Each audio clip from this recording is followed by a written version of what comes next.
ஹல்லேலூயா. ஆண்டவராகிய இயேசுவின் நாமத்தில் கலந்து கொண்டிருக்கிற உங்கள் யாவரையும் இயேசுவின் நாமத்தில் அன்போடு கூட வாழ்த்துகிறோம். கர்த்தருடைய கிருபையினால நம்ம எல்லாரும் மறுபடியும் கூடி வந்து அவரை பாட, அவரை துதிக்க, அவரை நோக்கி பார்க்க ஆண்டவர் கிருபை பாராட்டி இருக்கிறார். ஹல்லேலூயா. நம்முடைய ஆண்டவருடைய பாதத்தில் இருப்பது உண்மையிலே நமக்கு கிடைத்த ஒரு பெரிய பாக்கியம். குடும்பத்தில் 1000 பிரச்சனைகள் போராட்டங்கள் வந்தாலும் கர்த்தருடைய பாதம், அவருடைய பிரசன்னம் மட்டும் இல்லைன்னா நம்ம எங்கே போயிருப்போம் இல்லையா?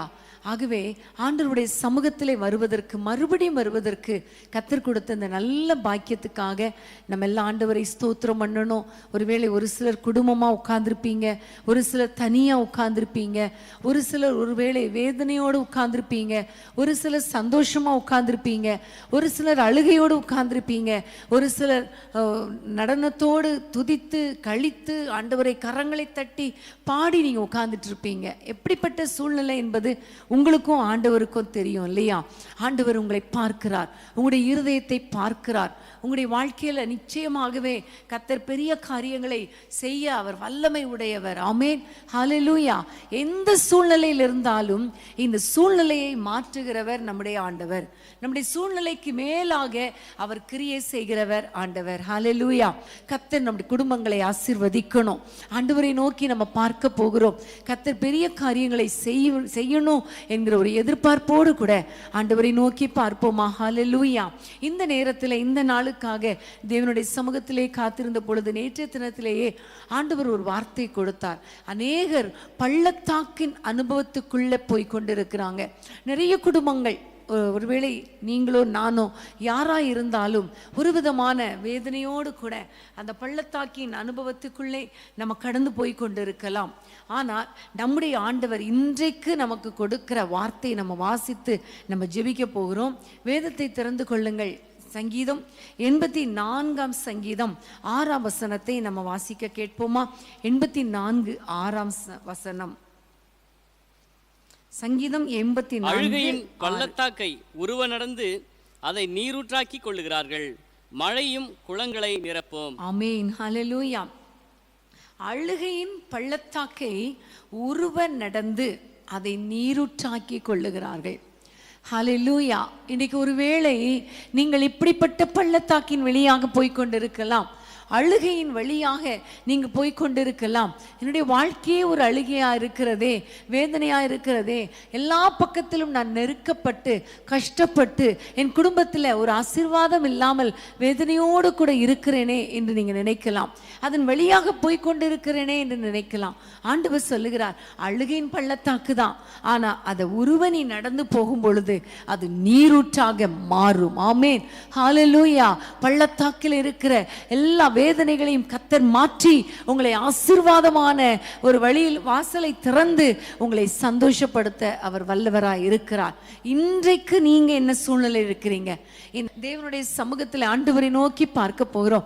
உண்மைதான் ஆண்டவரே, அழுகையோடு கூட இருக்கிறேன் என்னுடைய வாழ்க்கையில, ஆனால் ஆண்டவரை நீர் என்னை ஆசீர்வதிப்பீர் என்ற விசுவாசத்தோடு ஆண்டவரை நோக்கி பார்க்க போகிறோம். முதல்ல நீங்க நம்ம ஜெபிக்க போகிற முக்கியமான காரியம், ஒருவேளை நமக்கு தெரியும் எசேக்கியேல் 37 அதிகாரத்தில் ஒரு நம்பிக்கையற்ற சூழ்நிலையில உலர்ந்த எலும்புகளை போன்ற எலும்புகள் கிடந்த பள்ளத்தாக்குல எசேக்கியேலை கர்த்தர் கொண்டு போனார்.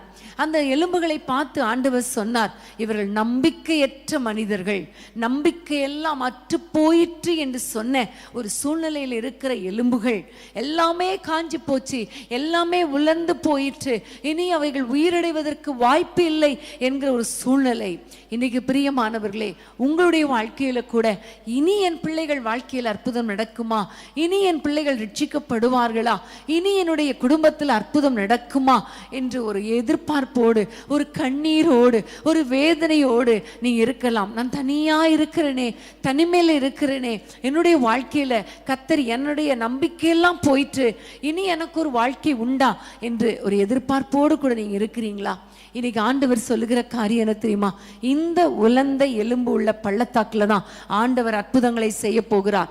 காலூன்றி நிற்க பண்ண போகிறார், நம்மை நிற்க போகிறார், நிற்க பண்ண போகிறார். ஹalleluya. கர்த்தருக்கு ஸ்தோத்திரம். எல்லாரும் கைகளை உயர்த்தி நம்ம ஜெபிக்கலாமா? அப்பா உமக்கு ஸ்தோத்திரம் அப்பா. நம்பிக்கையற்ற சூழ்நிலை ஆண்டவரே, நம்பிக்கை இல்லைனாலும் நம்புவதற்கு ஏதுவில்லாதிருந்தாலும் ஆண்டவரே, ஆரம்பத்திலே சகோதரர் சொன்னது போல அப்பா, நம்பிக்கை ஆண்டவரை நம்புவதற்கு ஏதுவில்லாதிருந்தாலும் ஆண்டவரே நாங்களுமே நம்புகிறோம் அப்பா. எல்லாரும் ஆண்டவரை பார்த்து ஜெபிப்போமா? ஆண்டவரே, உலர்ந்த எலும்புகளை போல நம்பிக்கையற்று அழுத நிலைமையில சோர்ந்து போய் யாரெல்லாம் இந்த பள்ளத்தாக்கின் வழியாக கடந்து போய் கொண்டிருக்கிறாங்களோ அவர்களை ஆசீர்வதிங்கப்பா, ஆசீர்வதிங்கப்பா. ஆண்டவரே, தோல் முதலானவைகள் கூட போயிற்று, ஆனா இனிமே நிற்கிறதுக்கு வழி இல்லைன்னு சொன்ன அந்த எலும்புகளை கர்த்தாவே நீர் ஆண்டவரே உம்முடைய வார்த்தையை ஆண்டவரை அனுப்பி காலூன்றி மகா பெரிய சேனையாய் நிற்க வைத்தது உண்மையானால் உம்முடைய பிள்ளைகளை ஆசீர்வதிங்க, நிற்க வைங்கப்பா. நம்பிக்கையற்ற சூழ்நிலையில உம்முடைய பிள்ளைகளை நிற்க வைங்கப்பா. அதே போல லாசரு கூட அந்த கல்லறையில ஆண்டவரே எலும்புகள் எல்லாம் மரித்து போன சூழ்நிலையில கடந்ததப்பா. ஆண்டவரே, அவருடைய சகோதரி கூட சொன்ன ஆண்டவரே, அந்த கல்லறையை திறந்தா நாருமே என்று சொன்னாள். ஒருவேளை ஆண்டவரே நம்பிக்கையற்ற சூழ்நிலையிலும் நாரி போகிற ஒரு சூழ்நிலையிலும் வெட்கப்பட்டு போய்விடுவோமோ என்கிற சூழ்நிலையிலும் யாரெல்லாம் இருக்கிறாங்களோ அவர்கள் வாழ்க்கையில அற்புதங்கள் செய்யுங்கப்பா. இந்த பள்ளத்தாக்கின் நிலைமை மாறட்டும் அப்பா, இந்த பள்ளத்தாக்கின் நிலைமை மாறட்டும் அப்பா. நம்பிக்கையற்ற சூழ்நிலைகள் மாறட்டும் ஐயா, முடியாத சூழ்நிலைகள் மாறட்டும் அப்பா. எலும்புகள் உயிரடைந்தது உண்மையானால் உம்முடைய பிள்ளைகள் ஆண்டவரே இப்படிப்பட்ட சூழ்நிலை வழியா போகிற நேரத்தில் ஆண்டவரே நீங்க இறங்கி வந்து இந்த அழுகையின் பள்ளத்தாக்கை, இந்த வேதனையின் பள்ளத்தாக்கை களிப்பாய் மாற்றுவீராக, களிப்பாய் மாற்றுவீராக.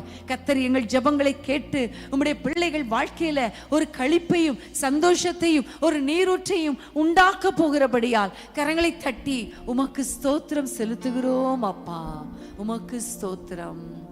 கனக பாதை காரிருளில் தூய தேவ ஒளியே, கனக பாதை காரிருளில் தூய தேவ ஒளியே, அழுகை நிறைந்த பள்ளத்தாக்குகளை அரும் நீரூற்றாய் மாற்றினாரே, அழுகை நிறைந்த பள்ளத்தாக்குகளை அரும் நீரூற்றாய் மாற்றினாரே.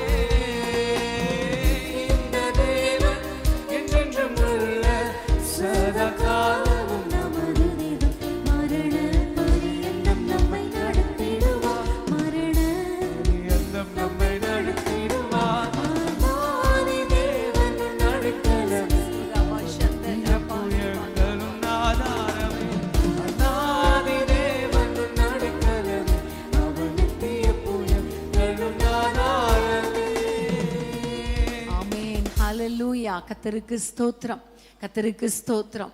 2 ராஜாக்கள் 3ஆம் அதிகாரத்துல நம்ம பார்க்கிறோம். ஆண்டவர் சொன்ன ஒரு வார்த்தை, நீங்கள் வாய்க்காலை வெட்டுங்கள், காற்றையும் காண மாட்டீர்கள், மழையும் காண மாட்டீர்கள், ஆனாலும் இந்த பள்ளத்தாக்கு தண்ணீரால் நிரப்பப்படும், இது கர்த்தரின் பார்வைக்கு அற்ப காரியம். ஆமேன். ஒருவேளை உங்களுடைய வாழ்க்கையில மழையை நீங்க பார்க்காமல் இருக்கலாம், உங்களுடைய சூழ்நிலைகள் ஒருவேளை காற்று இல்லாமல் இருக்கலாம், என் வாழ்க்கையில அற்புதம் செய்வதற்கு ஒரு அடையாளம் கூட இல்லையே என்று நினைக்கலாம். அன்றைக்கு கூட எலிசா தீர்க்கதரிசி தன்னுடைய வேலைக்காரனை பார்க்க சொன்ன பொழுது முதல் முறை 2வது முறை ஒரு அடையாளம் இல்லை, ஆனால் 7வது முறை ஒரு உள்ளங்கை அளவுக்கு மேகம் வந்தது. ஆனா இன்றைக்கு உங்களுடைய வாழ்க்கையில அந்த ஒரு உள்ளங்கை அளவு மேகம் கூட இல்லையே, ஒரு அடையாளம் கூட இல்லையே என்று நீங்க ஒருவேளை நீங்கள் வேதனையோடு கூட அப்படிப்பட்ட ஒரு பள்ளத்தாக்கின் வழியாக நீங்கள் கடந்து போய் கொண்டிருக்கலாம். ஆனா ஆண்டவர் சொல்லுகிறார், இந்த பள்ளத்தாக்கு தண்ணீரால் நிரப்பப்படும், இது கர்த்தருடைய பார்வையில அற்ப காரியம். ஆமேன், ஹல்லேலூயா. அன்னைக்கு வனாந்திரத்துல ஆகார் தன்னுடைய பிள்ளையை அழைத்து கொண்டு போகும் பொழுது அவனுக்கு தண்ணி இல்லை, பிள்ளை சாகிறத பார்க்க மாட்டேன் என்று அவ்வளவு பிள்ளையை கடத்திட்டு அவ்வளவு வேதனைப்பட்டாள். ஆனால் அவளுக்காக ஒரு நீரூற்றை கர்த்தர் அந்த வனாந்திரத்தில் ஏற்படுத்தினவர். இன்னைக்கு உங்களுடைய கண்ணீரை பார்க்க மாட்டாரா? உங்கள் பிள்ளைகளை குறித்த பாரங்களை கர்த்தர் பார்க்க மாட்டாரா? நிச்சயமா கர்த்தர் அற்புதங்களை செய்வார். ஹல்லேலூயா. நம் ஒவ்வொருவருடைய வாழ்க்கையிலேயும் இப்பொழுது நாம் போய்கொண்டிருக்கிற இந்த அழுகையின் பள்ளத்தாக்கை கர்த்தர் நிச்சயமாக நல்ல ஒரு ஆசீர்வாதமான பள்ளத்தாக்காய் மாற்றுவார். அதை கடந்து செல்ல கிருபை கொடுப்பார். இந்த பள்ளத்தாக்கு முழுவதும் தண்ணீரால் நிரப்பப்படும். இது கர்த்தருடைய பார்வையில அற்ப காரியம். நம்ம எல்லாம் ஜெபிக்கலாமா? ஆண்டவரை நோக்கி ஜெபிக்கலாமா? அப்பா உமக்கு ஸ்தோத்திரம் அப்பா. ஆண்டவரே, நன்மைகளை பார்க்க முடியாமல், நன்மைகளுக்கான வழி திறக்கப்பட முடியாமல் எனக்கு ஒரு அற்புதம் செய்வாரா, என் பிள்ளைகளுக்கு ஒரு அற்புதம் செய்வாரா என்று வேதனையோடு கூட யார் யார் இருக்கிறாங்களோ அப்பா, பிள்ளைகள் ஆண்டவரே, ஒருவேளை தங்கள் எதிர்காலத்தை குறித்து வேதனையோடு இருக்கலாம். பிரிந்த குடும்பங்களில் இருக்கிற பிள்ளைங்க தங்களுடைய வாழ்க்கை குறித்து கஷ்டத்தோடு இருக்கலாம். ஆண்டவரே, ஒன்றாக இணைப்படுவதற்கு வாய்ப்பே இல்லையே, அற்புதம் நடப்பதற்கு ஒரு சிச்சுவேஷன் கூட இல்லையே. ஆண்டவரே அப்பா, என்னுடைய வாழ்க்கையில ஒரு அற்புதம் நடக்குமா என்று வேதனையோடு கூட இருக்கிற பிள்ளைகள் வாழ்க்கையில ஒரு அற்புதம் நடக்கட்டும் அப்பா. தண்ணீரால் நிரப்புங்க அப்பா, ஆசீர்வாதத்தால் நிரப்புங்க அப்பா, இயேசுவின் நாமத்தில். ஆண்டவரே, ஆகாருக்காக, அவளுடைய பிள்ளைக்காக ஒரு நீரூற்றை திறந்தவரே. ஆண்டவரே, அன்றைக்கு இஸ்ரவேல் ஜனங்கள் வனாந்திரத்தில் போகும் பொழுது அவர்கள் குடிப்பதற்காக அந்த பள்ளத்தாக்குல, அந்த ஏதோ பள்ளத்தாக்குல தண்ணீரை வரப்பண்ணினீரே, உமக்கு ஸ்தோத்திரம் அப்பா. ஆண்டவரே, என்னுடைய வார்த்தையின்படியே நடக்கும் என்று சொன்னீரப்பா. அப்பா, யாரெல்லாம் உடைய வார்த்தையை நோக்கி பார்த்து கொண்டிருக்கிறாங்களோ, இந்த வார்த்தையை பிடித்து ஜெபிக்கிறாங்களோ, அவர்களுக்கு ஒரு அற்புதம் நடக்கட்டும். இந்த பள்ளத்தாக்கில தண்ணீர் நிரப்பப்படட்டும். காற்று இல்லைதான், மழை இல்லதான், ஆனாலும் அப்பா, நீர் பள்ளத்தாக்கில தண்ணீரை நிரப்ப பண்ணி நம்முடைய பிள்ளைகளை சந்தோஷப்படுத்துங்க. இது உம்முடைய பார்வையில் அற்ப காரியம் அல்லவா? உமக்கு ஸ்தோத்திரம் அப்பா. நம்முடைய பிள்ளைகளை ஆசீர்வதியும். சீக்கிரத்தில் அற்புதங்களை காணப்படும். இயேசுவின் நாமத்தில் பிதாவே, ஆமென், ஆமென். மேகமே, மகிமையின் மேகமே, எங்கள் நாளிலே இறங்கி வாருமே. மேகமே, மகிமையின் மேகமே, வந்தால் போதுமே, எல்லாம் நடக்குமே. வந்தால் போதுமே, எல்லாம் நடக்குமே. கையளவு மேகம்தான் பெருமழை பொழிந்தது. கையளவு மேகம்தான் பெருமழை பொழிந்தது. இயேசு எல்லையெங்கும் அருள்மழை வேண்டுமே. இயேசு எல்லையெங்கும் பெருமழை வேண்டுமே. மேகமே, மகிமையின் மேகமே, இந்த நாளிலே இறங்கி வாருமே. மேகமே, மகிமையின் மேகமே, வந்தால் போதுமே, எல்லாம் நடக்குமே. வந்தால் போதுமே, எல்லாம் நடக்குமே. ஹல்லேலூயா. வேதத்திலிருந்து ஒரு வசனத்தை வாசிப்போமா? சங்கீதம் 65:13 வசனம். சங்கீதம் 65:13 வசனம். மேய்ச்சலுள்ள வெளிகளில் ஆடுகள் நிறைந்திருக்கிறது, பள்ளத்தாக்குகள் தானியத்தால் மூடியிருக்கிறது, அவைகள் கம்பீரித்து பாடுகிறது. ஆமென், ஹல்லேலூயா. பள்ளத்தாக்குகள் தானியத்தால் மூடி இருக்கிறது. இன்றைக்கு ஒருவேளை உங்களுடைய வாழ்க்கையில இந்த பள்ளத்தாக்குல ஒண்ணுமே இல்லையே அப்படிங்கிற ஒரு வேதனையோடு கூட அழுது கொண்டே இருக்கலாம். ஒரு பொருளாதாரத்துல நாங்கள் விரும்புகிற ஆசீர்வாதம் இல்லையே, என்னுடைய தேவைகள் சந்திக்கப்படலையே என்று வேதனையோடு கூட நீங்க இருக்கலாம். ஆனா ஆண்டவர் சொல்லுகிறார், அந்த பள்ளத்தாக்குல தான் தன் தானியங்கள் நிரம்பி இருக்கும் என்று கர்த்தர் சொல்லுகிறார். இப்ப நம்ம எல்லாம் இணைந்து நம்முடைய பொருளாதாரத்துல யார் யார் நீங்க அழுது கொண்டு இருக்கிறீங்களோ, உங்களுடைய குடும்பத்துல பிள்ளைகளுக்கு ஃபீஸ் கட்டணுமே, திருமண காரியங்களுக்கு பணம் தேவையே, ஹாஸ்பிட்டல் போவதற்கு தேவைகள் வேண்டுமே, சாப்பிடுறதுக்கு பணம் வேண்டுமே என்று யாரெல்லாம் நீங்க வேதனையோடு இந்த மாதம் கிட்டத்தட்ட 19 நாள் ஆகி போயிடுச்சு. இந்த செப்டம்பர் மாதம் இன்னும் கொஞ்ச நாளையில இந்த மாதம் முடிய போகுது. இந்த மாதத்தின் தேவைகளே நான் சந்திக்கப்படலையே என்று வேதனையோடு கூட நீங்க இருந்தீங்கன்னா, இன்னைக்கு ஆண்டவர் சொல்லுகிறார், இந்த பள்ளத்தாக்கு தானியத்தால் நிரப்பப்படும். எல்லாரும் கைகளை உயர்த்தி ஆண்டவரை நோக்கி பார்ப்போம். அன்பின் ஆண்டவரே, அப்பா, யார் யார் குடும்பத்தில் எல்லாம் பொருளாதாரத்துல கஷ்டப்படுறாங்களோ, வேதனையோடு இருக்கிறாங்களோ, இவர்கள் குடும்பத்துல அப்பா இந்த பள்ளத்தாக்குல தானியங்கள் நிரம்பி இருக்கிறது போல ஆசீர்வாதங்கள் நிரம்பி இருப்பதாக, எல்லா தேவைகள் சந்திக்கப்படுவதாக, கடன் பிரச்சனைகள் மாறுவதாக, அற்புதங்கள் நடப்பதாக நாங்கள் ஜெபிக்கிறோம். அப்பா ஆண்டவரே, ஃபீஸ் கட்டுவதற்கு தேவை அப்பா, ஆண்டவரே நம்முடைய பிள்ளைகளுக்கு சந்திங்க. என்னென்ன தேவைகள் இருக்கிறதோ எல்லா தேவைகளை சந்திங்க ஆண்டவரே. வாடகை கட்டுறதுக்கு ஆண்டவரே அப்பா, இன்னும் மருத்துவ செலவுகளுக்கு என்னென்ன பணம் தேவையோ கர்த்தர் மனம் இறங்கும். அப்பா, பிள்ளைகளின் திருமணம் ஒழுங்காயிற்று ஆனா பணம் இல்லைன்னு யாரெல்லாம் உம்மை நோக்கி பார்க்கிறாங்களோ, இப்பொழுது கர்த்தர் அற்புதங்களை செய்வீராக ராஜா. அப்பா, சாப்பிடுறதுக்கு கூட பணம் இல்லைன்னு யாரெல்லாம் வேதனையா நினைக்கிறாங்களோ அவர்களுக்கு மனம் இறங்குங்கப்பா, மனம் இறங்குங்கப்பா. இந்த பள்ளத்தாக்கு தானியத்தால் நிரம்பட்டும் அப்பா, சந்தோஷம் உண்டாகட்டும் அப்பா, அழுகை மாறட்டும் ஆண்டவரே, அதிசயங்களை காண பண்ணும் இயேசுவின் நாமத்தில் பிதாவே, ஆமென், ஆமென். பாலைவனமாய் இருந்தாலும், பாழான தேசமாய் இருந்தாலும், பாலைவனமாய் இருந்தாலும், பாழான தேசமாய் இருந்தாலும், அபிஷேகம் வந்தால் வைநிலமாகும், அபிஷேகம் வந்தால் வைநிலமாகும், பாலைவனமோ செழிப்பாகும், பாலைவனமோ செழிப்பாகும். உமக்கு ஸ்தோத்திரம் செலுத்துவே, அன்பின் தேவரை போற்றுவே.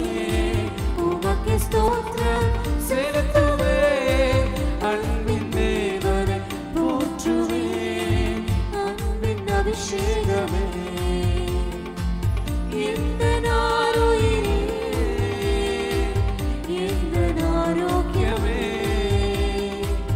இந்த நாருடனே, அன்பின் அபிஷேகமே எந்த நாருயிரே, எந்த ஆரோக்கியமே, எந்த நாருடனே. ஆமென், ஹல்லேலூயா. அன்பான தேவனுடைய பிள்ளைகளே, நம்ம பள்ளத்தாக்குல அழுகையின் பள்ளத்தாக்குல போய் கொண்டிருந்தாலும் சீக்கிரத்துல கர்த்தர் அதை உருவன் நம்ம நடக்க வைத்து அதை நீரூற்றாய் மாற்றுகிற தேவனாய் இருக்கிறார். ஹல்லேலூயா. சங்கீதம் 23 தாவீது ராஜா சொல்றது போல, மரண இருளின் பள்ளத்தாக்கிலே நான் நடந்தாலும் பொல்லாப்புக்கு பயப்படேன், தேவரீர் என்னோடு கூட இருக்கிறீர், உமது கோலும் உமது தடியும் என்னை தேற்றும் என்று சொன்னது போல, ஒருவேளை நீங்கள் பலவீனத்தோடு, உங்களுக்கு அருமையானவர்கள் ஒருவேளை உயிருக்கு போராடி கொண்டிருக்கலாம், ஹாஸ்பிட்டலில் அட்மிட் பண்ணப்பட்டு இருக்கலாம், எப்படி ஆனாலும் இன்றைக்கு ஆண்டவர் இந்த பள்ளத்தாக்கின் வழியாக பலவீன பள்ளத்தாக்கு, மரண பள்ளத்தாக்கு, வியாதியின் பள்ளத்தாக்கு, இவற்றின் வழியாக போய்கொண்டிருக்கிற ஒவ்வொருவரையும் கர்த்தர் உருவ நடக்க பண்ணி ஒரு பலனை கொடுத்து ஆசீர்வாதத்தை கொடுத்து நிற்க வைக்க போகிறார், தேவனுக்காக வாழ வைக்க போகிறார். நம்ம எல்லாம் ஜெபிக்கலாமா? ஒருவேளை உங்களுடைய சரீரத்தில் எந்த இடத்துல ஒருவேளை வேதனை இருக்கிறது, பலவீனம் இருக்கிறது, ஒருவேளை கட்டி இருக்கலாம், அதனால நீங்க பயந்து கொண்டு இருக்கலாம், ஒருவேளை குடும்பத்தினர் வேதனையோடு இருக்கலாம், அவர்கள் எல்லாரையும் நீங்க ஆண்டவருடைய கரத்தில் ஒப்பு கொடுக்க போறீங்க. மரண இருளின் பள்ளத்தாக்கா இருந்தாலும், அது இருள் நிறைந்ததாய் மரண பயத்தோடு இருந்தாலும், வியாதிகள் இருந்தாலும், கட்டுகள் இருந்தாலும், இன்றைக்கு ஆண்டவர் அந்த பள்ளத்தாக்கை கடந்து செல்ல கர்த்தர் நமக்கு கிருபை பாராட்ட போகிறார். எல்லாரும் கைகளை உயர்த்தி ஆண்டவரை நோக்கி பார்ப்போமா? இன்றைக்கு ஒரு சுகமளிக்கும் வல்லமை உங்கள் குடும்பங்களுக்குள்ளே இறங்கி வர போகிறது. உங்களை பலப்படுத்துகிற ஒரு வல்லமை இப்பொழுது இறங்க போகிறது. ஹல்லேலூயா. தீபா ரபா ஷந்த லபா ஓரி ஹலபூரி கலரபா. ஆண்டவரே, யார் யார் பலவீனத்தோடு, ஆண்டவரே மன அழுத்தத்தோடு, ஆண்டவரே மரணம் வந்து விடுமோங்கிற பயத்தோடு, தற்கொலை எண்ணத்தோடு ஆண்டவரே இருக்கிறார்களோ, இயேசுவின் நாமத்தில் இந்த மரண பள்ளத்தாக்கு மாறுவதாக ராஜா. அதை கடந்து செல்ல கர்த்தர் கிருபை பாராட்டுங்கப்பா. வியாதிகள் மாறட்டும், பலவீனங்கள் மாறட்டும் ஆண்டவரே, மரண படுக்கைகள் மாறட்டும் அப்பா. அற்புதங்களை செய்வீராக நாங்கள் ஜெபிக்கிறோம் இயேசு என்ற நாமத்தினாலே. இயேசு என்ற நாமத்தினாலே இப்பொழுது ஒரு புது பலன் உண்டாகட்டும் அப்பா. பலவீனங்கள் மாறட்டும் அப்பா. யாராவது பெற்றோர் பிள்ளைகள் பக்கத்துல வச்சுட்டு பிள்ளைகளின் பலவீனத்துக்காக யாரெல்லாம் கையை வைத்து ஜெபிக்கிறாங்களோ இப்பொழுது பிள்ளைகள் புது பலன் அடைவார்களாக நாங்கள் ஜெபிக்கிறோம் அப்பா. ஆண்டவரை யார் யாரெல்லாம் தங்களுடைய ஆண்டவரை அருமையானவர்கள் மேலே கையை வைத்து ஜெபிக்கிறாங்களோ இப்பொழுது ஒரு புதிய பலன் உண்டாகட்டும் அப்பா. அற்புதம் நடக்கட்டும் அப்பா. ஒருவேளை யாராவது பலவீனத்தோடு தங்களுடைய தலையிலேயோ அல்லது மார்பிலேயோ கையை வைத்து அல்லது இந்த கட்டி இருக்கிற இடத்துல பலவீனம் இருக்கிற இடத்துல கையை வைத்து ஜெபிப்பார்களே ஆனால் இப்பொழுது அவர்கள் கரங்களோடு கூட உம்முடைய கரத்தை இணைப்பீராக. இப்பொழுது உம்முடைய வல்லமை கடந்து போகட்டும் அப்பா. சுகமளிக்கும் வல்லமை கடந்து போகட்டும் என்று நாங்கள் ஜெபிக்கிறோம் அப்பா. ஆண்டவரே உமக்கு ஸ்தோத்திரம் அப்பா. பலவீனங்கள் மாறட்டும், சுகம் உண்டாகட்டும் அப்பா. மரண பயங்கள் இயேசுவின் நாமத்தில் மாறுவதாக. தற்கொலை எண்ணங்கள் இயேசுவின் நாமத்தில் விலகுவதாக. மன அழுத்தங்கள் மாறுவதாக. வியாதிகள் மாறுவதாக. இயேசுவின் நாமத்தில் விபத்துகள் ஒன்றும் நம்முடைய பிள்ளைகளை தொடக்கூடாது. இப்ப யாராவது டிராவல்ல இருந்தா அவர்கள் மேலே நம்முடைய பாதுகாப்பு இருக்கட்டும் அப்பா. எங்கள் தேசம் முழுவதும் எல்லா தேசங்களிலும் ஆண்டவரே மரணங்கள் மாறட்டும் அப்பா. மரண ஓலங்கள் அடங்கட்டும் அப்பா. மறைந்து போகட்டும் அப்பா. கர்த்தர் எங்கள் ஜெபங்களை கேட்டு ஒவ்வொரு குடும்பங்களில் இருக்கிற இந்த பள்ளத்தாக்கை நம்முடைய பிள்ளைகள் கடந்து செல்ல, நீரூற்றாக்கி கொள்ள, சந்தோஷப்பட, மகிழ்ந்து களி கூற ஆண்டவர் கிருபை கொடுக்கிறதற்காய் ஸ்தோத்திரம். ஆண்டவரே உமக்கு ஸ்தோத்திரம் அப்பா. எப்படிப்பட்ட அழுகையின் பள்ளத்தாக்கின் வழியாக உம்முடைய பிள்ளைகள் கடந்து செல்லுகிறார்களோ அந்த பள்ளத்தாக்கை நீரூற்றாக மாற்றி சந்தோஷத்தினால் நிரப்புகிறபடியால் உம்மை நன்றியோடு ஸ்தோத்தரிக்கிறோம். குடும்பத்திலே ஆண்டவரே மகிழ்ச்சியும் சந்தோஷமும் துதியும் கீத சத்தமும் எப்பொழுதும் உண்டாவதாக. சுகம் ஆரோக்கியம் உண்டாகட்டும். இயேசுவின் நாமத்தில் ஜெபிக்கிறோம் பிதாவே. ஆமென், ஆமென். மரண இருளின் பள்ளத்தாக்கில் நடக்க நின்றாலும் என்னப்பா என்னோடு இருப்பதால பயப்பட மாட்டேன். மரண இருளின் பள்ளத்தாக்கில் நடக்க நின்றாலும் என்னப்பா என்னோடு இருப்பதால பயப்பட மாட்டேன். எனக்கு விரோதமாய் ஆயிரங்களும் 10,000 எழுந்தாலும் அஞ்சிட மாட்டேன். எனக்கு விரோதமாய் ஆயிரங்களும் 10,000 எழுந்தாலும் அஞ்சிட மாட்டேன். யெகோவா ஈரே என்ற தேவன், தேவனை யாம் சந்திப்பீரே. யெகோவா ராஃபா என்ற தேவன், என்னாலும் சுகம் தருவீரே. யெகோவா ஈரே என்ற தேவன், தேவனை யாம் சந்திப்பீரே. யெகோவா ராஃபா என்ற தேவன், என்னாலும் சுகம் தருவீரே. அவன் தோள்களின் மேலே நான் சாய்ந்திருப்பதால் கவலை ஒன்றும் எனக்கில்லை. என் தேவைகளெல்லாம் அவர் பார்த்துக் கொள்வதால் நான் கர்த்தருக்குள் மகிழ்ந்திருப்பேன். அவர் வார்த்தையின் மேலே நான் சார்ந்திருப்பதால் கவலை ஒன்றும் எனக்கில்லை. என் தேவைகளெல்லாம் அவர் பார்த்துக் கொள்வதால் நான் கர்த்தருக்குள் மகிழ்ந்திருப்பேனே. யெகோவா ஈரே என்ற தேவன், தேவனை யாம் சந்திப்பீரே. யெகோவா ராஃபா என்ற தேவன், என்னாலும் சுகம் தருவீரே. யெகோவா ஈரே என்ற தேவன், தேவைகள் யாவும் சந்திப்பீரே. யெகோவா ராஃபா என்ற தேவன், என்னாலும் சுகம் தருவீரே. நெருக்கத்திலே கர்த்தரை நோக்கி கூப்பிட்டேன், என்னை விசாலத்தில் கொண்டு வந்து மீட்டுக் கொண்டாரே. நெருக்கத்திலே கர்த்தரை நோக்கி கூப்பிட்டேன், என்னை விசாலத்தில் கொண்டு வந்து மீட்டுக் கொண்டாரே. என் பட்சத்தில் கர்த்தர் இருப்பதினாலே ஒருபோதும் நான் அசைக்கப்படுவதில்லையே. என் பட்சத்தில் கர்த்தர் இருப்பதினாலே ஒருபோதும் நான் அசைக்கப்படுவதில்லையே. யெகோவா ஸ்தோத்திரம் ஆண்டவரே. தேவைகள் யாம் சந்திப்பீரே. யெகோவா ரப்பா என்ற தேவன் என்னால் சுகம் தருவில்லை. யெகோவா ஈரே என்ற தேவன் ரகரமா காலா துரலபா. தேவைகள் யாம் சந்திப்பீரே. யெகோவா ரப்பா என்ற தேவன் என்னால் சுகம் தருவீரே. தோள்களின் மேலே சார்ந்திருப்பதால் கவலை ஒன்றும் எனக்கில்லையே. தேவைகளெல்லாம் பார்த்துக் கொள்வதால் நான் கர்த்தருக்குள் மகிழ்ந்திருப்பேனே. வார்த்தையின் மேலே சார்ந்திருப்பதால் கவலை ஒன்றும் எனக்கில்லையே.